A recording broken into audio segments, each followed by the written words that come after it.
우리가 2021년을 무사히 보내고 2022년 우리가 새해를 또 맞이했습니다. 세월이 얼마나 빨리 흐르는지 모릅니다. 세월은 자신의 나이만큼 흐른다고 하죠. 그래서 60이 되신 분들은 시속 60km로 인생이 가는 것 같다라고 이렇게 느낀다고 합니다. 그래서 어르신들은 아마 이 세월의 빠름을 더 크게 느끼실 겁니다. 그리고 이 한 해 한 해가 지날 때마다 이 몸의 변화도 많이 옵니다. 저는 아직 젊어서 그러는지 크게 몸의 변화를 느끼지는 못하지만 어르신들의 말씀을 들어보면 이 한 해 한 해가 바뀔 때마다 이 몸의 상태가 얼마나 이렇게 다르는지 모른다고 합니다. 이 마음은 그렇지 않은데 내 마음은 아직도 이팔 청춘인데 이 육신이 따라주지 못하는 겁니다. 참 야속한 게 이 세월입니다. 이 시간 우리 옆에 계신 성도들과 함께 우리 새해 인사 한번 할까요? 새해 하나님의 복 많이 받으세요. 새해는 건강하세요. 네. 우리가 2022년 새로운 한 해를 우리가 맞았지만 이 새로운 한 해는 우리가 한 번도 경험해 보지 못한 그런 해입니다. 마치 이스라엘 백성들이 출애굽을 향하여 출애굽을 해서 이 한 번도 가보지 못한 광야의 길을 가는 것과 동일합니다. 하지만 이스라엘 백성들은 아무런 어려움 없이 그 광야 길을 건넜습니다. 그 이유는 하나님께서 그들의 때를 따라 필요한 것들을 그들에게 공급해 주셨기 때문입니다. 하나님께서도 우리의 삶을 동일하게 인도해 주실 줄 믿습니다. 우리가 광야의 같은 길을 올 한 해도 우리가 가게 될 거지만 힘든 일도 많고 괴로운 일들도 많을 거지만 하나님께서는 이스라엘 백성들을 광야에서 인도하셨듯이 우리에게 필요한 것들을 우리에 공급해 주심으로 우리를 살아가게 할 것입니다. 그러니 우리는 모든 것의 공급원이 되시는 하나님만 바라보며 살아가면 됩니다. 그래서 광야 같은 삶을 살아가지만 우리의 삶은 가나안의 삶이 분명히 될 줄 믿습니다. 우리가 코로나와 함께한 지 2년이 지났습니다. 이로 인해 걱정도 많고 근심도 많습니다.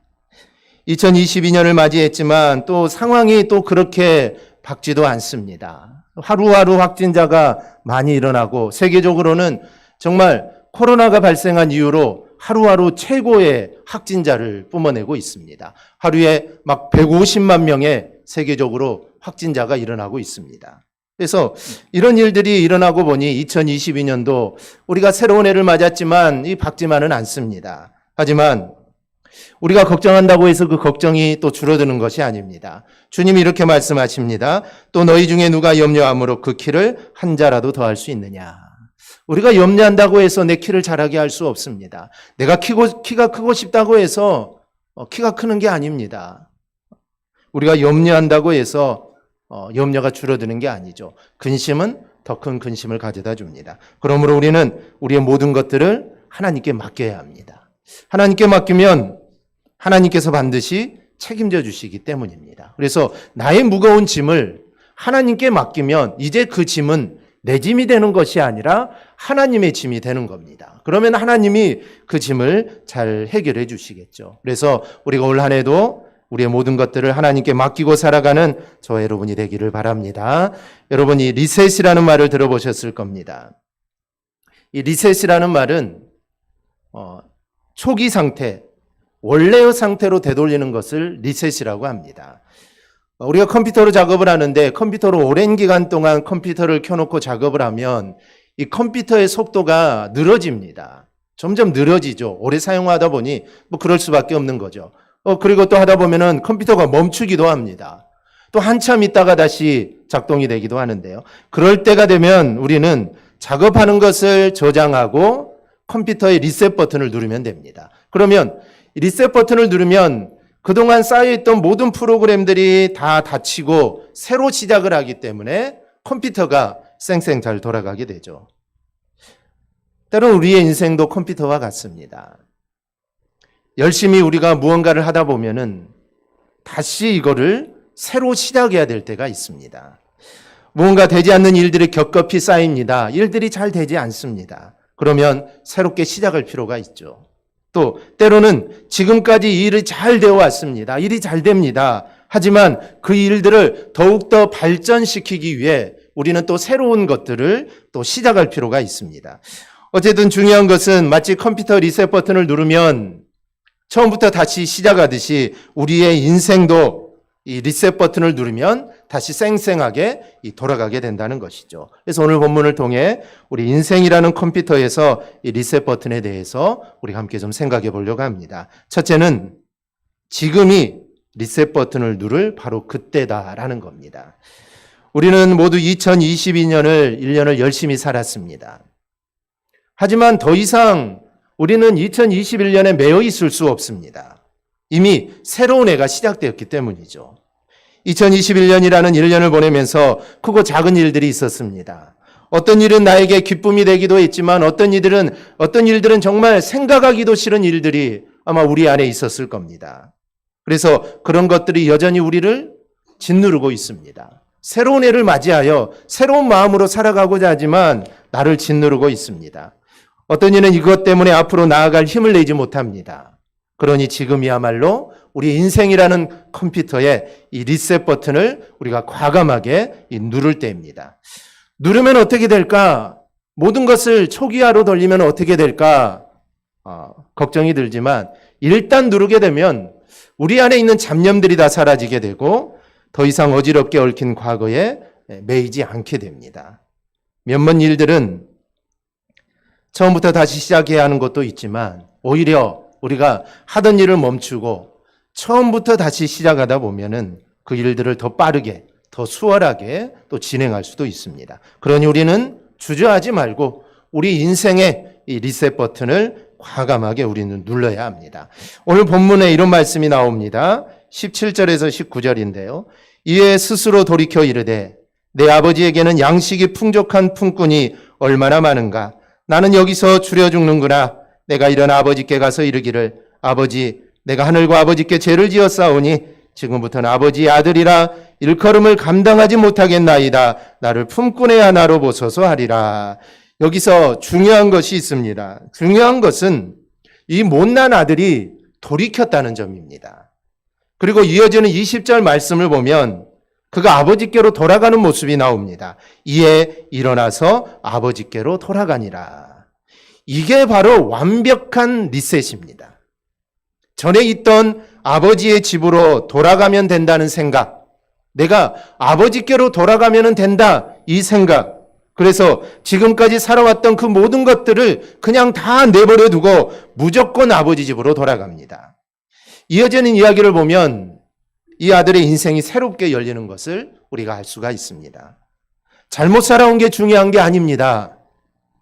얽히고 꼬인 게 중요한 게 아닙니다. 그런 상황에 있더라도 돌이키면 됩니다. 해결되지 않는 문제를 끌어안고 있어서는 안 됩니다. 그냥 리셋 버튼을 누르고 우리는 다시 시작을 하면 됩니다. 이 반대의 경우도 마찬가지입니다. 사람은 컴퓨터와 좀 다르죠. 컴퓨터는 리셋 버튼을 누르면 처음부터 다시 시작하지만 우리의 인생을 리셋 버튼을 누른다고 해서 모든 게 사라지는 것은 아닙니다. 일이 얽히고 꼬일 때만 더뎌지는 것이 아닙니다.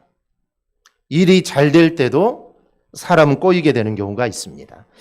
어떤 일이 잘 되다 보면 사람들은 자신이 잘난 줄 압니다. 내가 제일이라고 생각을 하죠. 그래서 그것에 도취하다 보면 오히려 낭패를 보는 경우가 종종 있습니다. 이 다니엘서에 나오는 느부갓네살 왕이 그렇습니다. 그 당시 바벨론이라는 나라는 그 당시에 세계 최강대국이었습니다. 그런데 바벨론이 그렇게 된 이유는 하나님께서 그렇게 만드신 겁니다.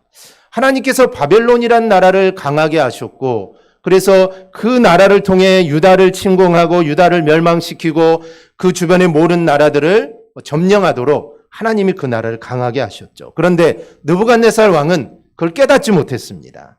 그래서 이렇게 말합니다. 다니엘 4장을 보면 12달이 지난 후에 내가 바벨론 왕궁 지붕에 서거닐세 나 왕이 말하여 이르되 이 큰 바벨론은 내가 능력과 권세로 건설하여 나의 도성으로 삼고 이것으로 내 위엄의 영광을 나타낸 것이 아니냐. 스스로 말하는 것입니다.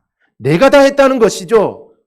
왕궁의 지붕에 올라가서 그 나라를 바라보면서 야, 이 얼마나 웅장하지 않느냐. 야, 내가 이 모든 것을 다 이루었다라고 말을 합니다. 그런데 그 말이 끝나기 전에 하늘에서 음성이 들립니다. 이 말이 아직도 나 왕의 입에 있을 때 하늘에서 소리가 내려 이르되 느부갓네살 왕아 내게 말하노니 나라의 왕위가 내게서 떠났느니라. 교만한 느부갓네살에게 하나님이 징계를 하신 겁니다. 지금 느부갓네살 왕은 이 리셋을 눌러야 합니다. 교만해지기 전에 눌러야 되는데 그러게 하지 못했습니다. 그래서 이 교만이 담을 넘어가게 된 것이죠. 여러분, 지금 내가 이 자리에 이르게 된 것은 모두 다 하나님의 은혜입니다. 내가 잘해서, 내가 열심히 해서 된 것이 아닙니다. 만약 이렇게 생각하는 성도들이 있다면 느부갓네살 왕처럼 정말 어리석은 자입니다. 따라서 혹시 지금까지 말씀을 들으면서 야, 나는 리셋 버튼을 누를 필요가 없는데, 나는 지금 잘 되고 있는데 이대로 계속 가면 되는데 나는 누를 필요가 없어라고 생각한다면 오늘 이 느부갓네살 왕과 같은 그런 모습입니다. 그래서 내 자신을 나는 돌아봐야 합니다. 내가 교만해 있지 않은지, 이 모든 영광을 나에게 돌리고 있지 않은지 우리는 내 자신을 늘 돌아보고 잘 된다고 생각하는 사람도 우리는 리셋 버튼을 눌러야 합니다. 빌립보서 3장 우리 13절 14절 함께 읽어볼까요? 우리 함께 옵니다. 시작.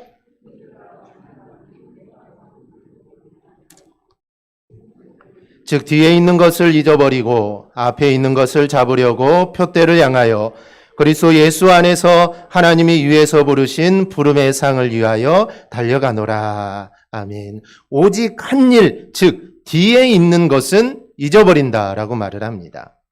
바울은 일평생 복음을 위해 헌신한 사람입니다. 복음을 위해 매도 맞았고 죽을 고비도 수없이 넘겼던 사람이 사도 바울입니다. 그가 이룬 하나의 일이란 다른 게 아니라 복음을 이루어낸 일입니다. 이 편지가 빌립보 교회에 보내는 편지니 이 한 일, 그가 한 일이라는 것은 빌립보 지역의 복음을 전하여 교회를 세운 일이라고 할 수가 있습니다. 이 일은 대단한 일이죠. 복음의 역사가 이루어진 일이고 주님의 몸된 교회가 이 땅에 세워진 일이기 때문에 대단한 일입니다. 여러분들 중에 교회를 세우는 일에 자신을 헌신하고 봉사했다면, 그래서 그 교회가 견실하게 세워졌다면 이 마음이 얼마나 뿌듯하겠습니까? 그 교회를 볼 때마다 아마 자랑스러울 것입니다. 저도 부교육자로 있을 때 교회를 건축했던 일이 있고 그때는 하루에도 여러 번씩 그 현장에 왔다 갔다 한 적도 있습니다. 그리고 진도에 있을 때도 또 아버님이 교회를 건축하여서 그 현장에도 제가 있었는데요. 그 건축된 건물을 보고 나면 내 자신의 마음이 뿌듯합니다. 내가 한 것도 아닌데, 내가 지은 것도 아닌데 그 건물이 지어지는 과정을 보고 그리고 건물이 우뚝 서 있고 거기서 하나님께 예배드리는 모습을 보면 얼마나 이 가슴이 뿌듯한지 모릅니다. 바울이 자신의 노력으로 빌립보 교회를 세웠습니다. 피와 땀으로 흘린 교회죠. 그러니 그 교회를 볼 때마다 얼마나 자랑하고 싶겠습니까? 그런데 바울은 그렇게 하지 않았습니다. 이것은 이미 지나간 일이다. 이것은 이미 다 지나가 버린 일이라는 겁니다. 그리고 이미 지나간 일이기에 그것에 매여 있을 수 없다. 그래서 이것은 이제 잊어버리고 나는 앞에 있는 것을 향하여 나는 달려가겠다라고 이야기하는 겁니다. 여기서 잊어버린다는 것은 내가 더 이상 관심을 갖지 않겠다는 겁니다. 무시하겠다는 겁니다. 경주자가 자꾸 뒤를 돌아보면 제대로 속도를 낼 수 없습니다. 그래서 경주자는 뒤에 있는 것은 아예 잊어버리고 내가 지금 꼴등으로 달리는지 아니면 내 뒤에 한 명이 따라오는지 내 뒤에 몇 명이 따라오는지 그것 신경 쓸 여력이 없습니다. 그냥 무조건 앞만 보고 달려가는 것이죠. 바로 이러한 모습이 리셋을 하는 것입니다. 잘 나가는 일에 대해서도 우리는 리셋을 해야 합니다. 이렇게 뭔가 잘 해나가는 사람도 마음을 다잡고 새롭게 출발해야 합니다. 그렇지 않으면 이미 이루어 놓은 일에 발목이 잡혀서 앞으로 더 나가지 못합니다. 여러분의 삶이 지금 어떻습니까? 여러분의 삶이 힘들고 지쳐 있습니까? 아니면 일이 잘 풀려나갑니까? 어떤 상태이든 그것들이 여러분의 발목을 잡도록 절대로 내버려 두어서는 안 됩니다. 그러니 새해 새날을 맞는 이 시점이 바로 우리 앞에 있는 인생이라는 컴퓨터의 리셋 버튼을 우리가 과감하게 누를 때입니다. 과거의 모든 것을 다 잊어버리고 생각하지도 말고 서운했던 것 다 잊어버리고 잘 되었던 것 다 잊어버리고 실패했던 것 다 잊어버리고 우리가 새로운 삶을 살아갈 수 있기를 주님의 이름으로 축복합니다. 둘째, 리셋 버튼을 누르는 것은 하나님과 우리와의 관계를 회복하는 것입니다. 오늘 본문을 우리가 17절부터 19절을 보면 하던 일이 꼬이게 됩니다. 그런데 이 하던 일이 꼬인 둘째 아들이 깨달은 것이 있습니다.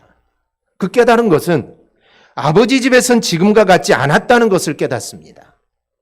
지금 자신은 먹을 것이 없어서 돼지 지엄 열매를 배를 채우려고 하지만 그것조차 주는 사람이 없습니다.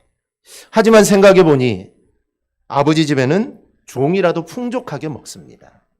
그러면서 새삼 이 둘째 아들이 깨달은 것이 있는데 아버지의 품이 가장 좋았다라는 생각이 듭니다. 우리 자녀들 혼자 살고 자취도 하고 싶고 혼자 살고 싶고 막 그러죠. 근데 살아보면 부모님과 함께 살 때가 제일 좋은 겁니다. 그래서 부모님과 살 수 있으면 함께 살 수 있으면 계속 사는 게 좋죠. 이제 어쩔 수 없이 결혼을 하고 분가를 하게 되면 나갈 수밖에 없지만 이 둘째 아들이 깨달은 게 그겁니다.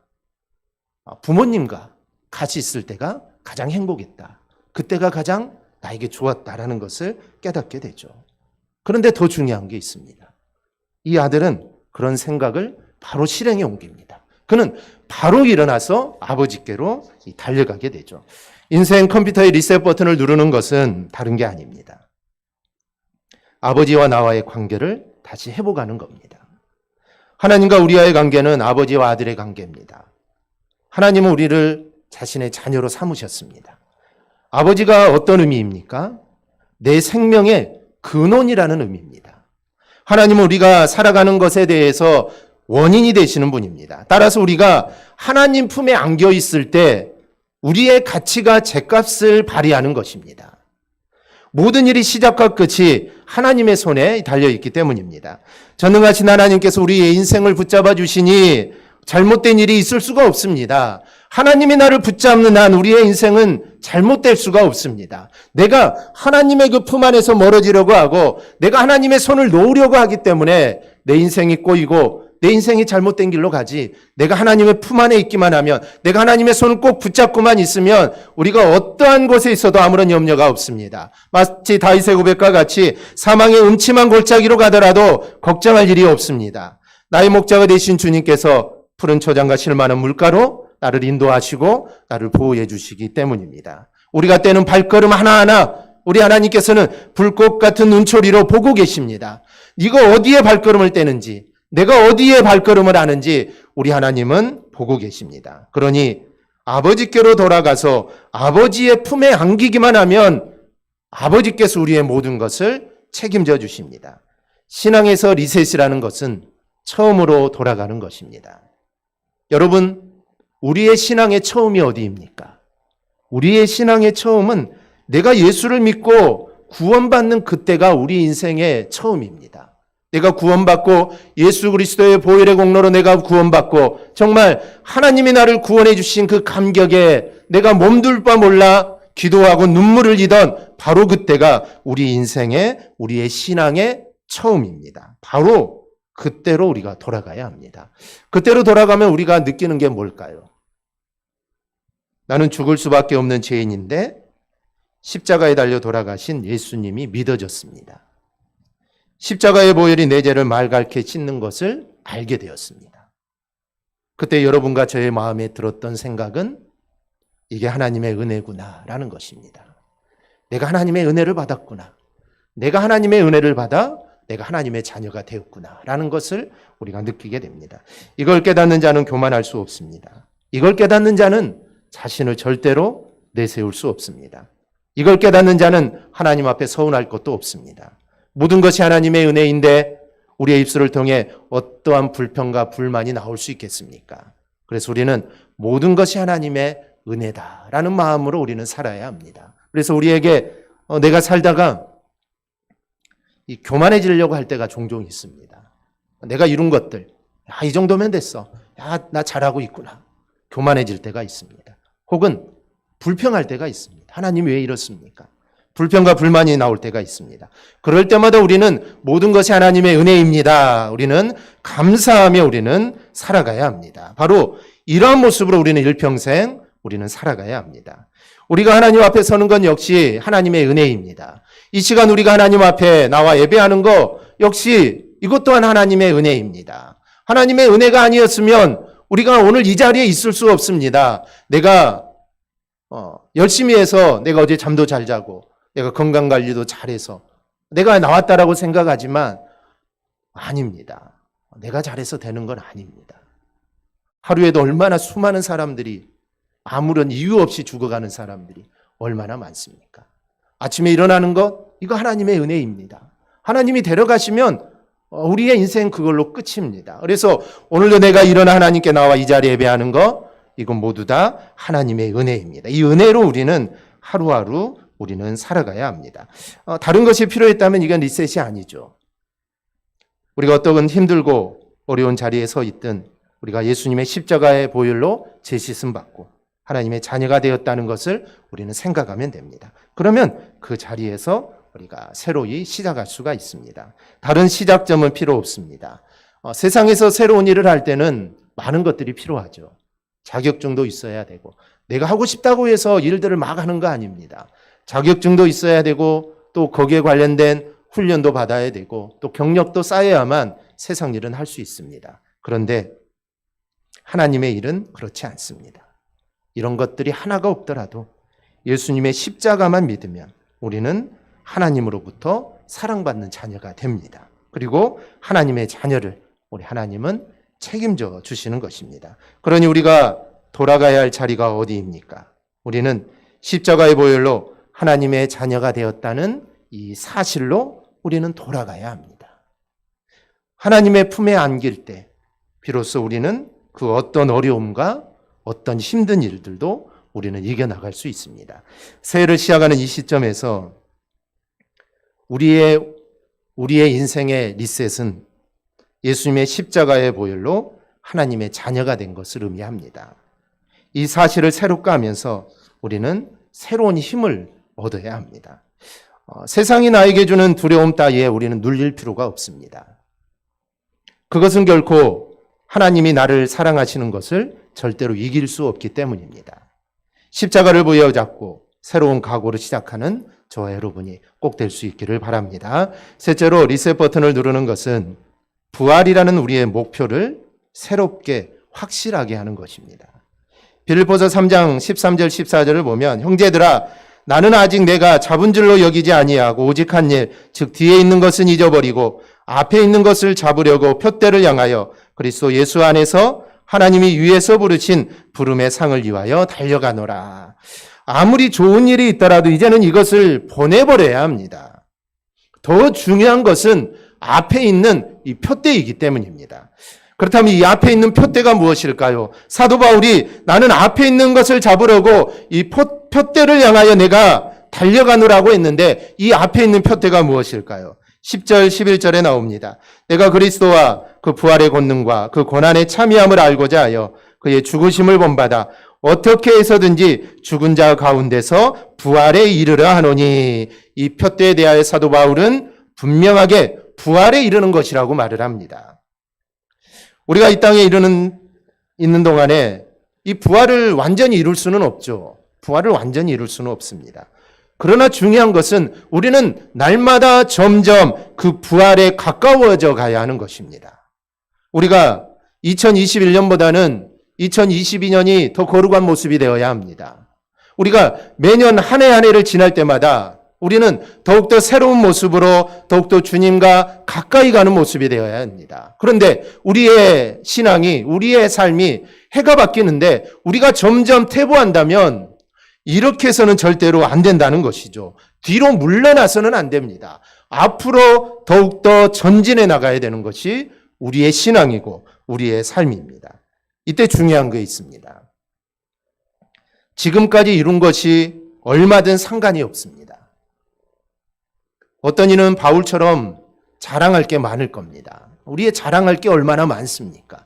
이 정도 내가 예수 믿으면 됐어. 이 정도 나는 신앙생활 잘하는 것 같아. 이런 내가 자랑할 것이 많습니다. 반면 어떤 이는 하나님 앞에 드러낼 것이 하나도 없습니다. 그러나 그게 중요한 게 아니라는 것이죠. 지금까지 내가 얼마나 왔느냐, 이게 중요한 게 아닙니다. 그것에서 더 나가야 한다는 것이죠.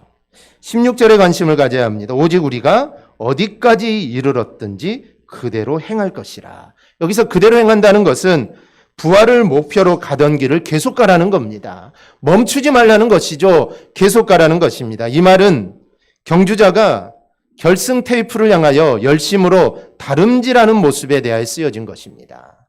경주자는 결승점에 있는 테이프만 보고 달려가는 것입니다. 옆 사람을 봐서는 안 됩니다. 뒤에 누가 오는가 볼 필요도 없죠. 내가 꼴등으로 달리든 내가 1등으로 달리든 그게 중요한 게 아닙니다. 경주자는 그 앞에 놓여 있는 그 결승점을 향해서 최선을 다해서 나아가는 것입니다. 결승점 외에는 아무것도 눈에 들어오지 않는 경주자의 모습을 지금 나타내는 것입니다.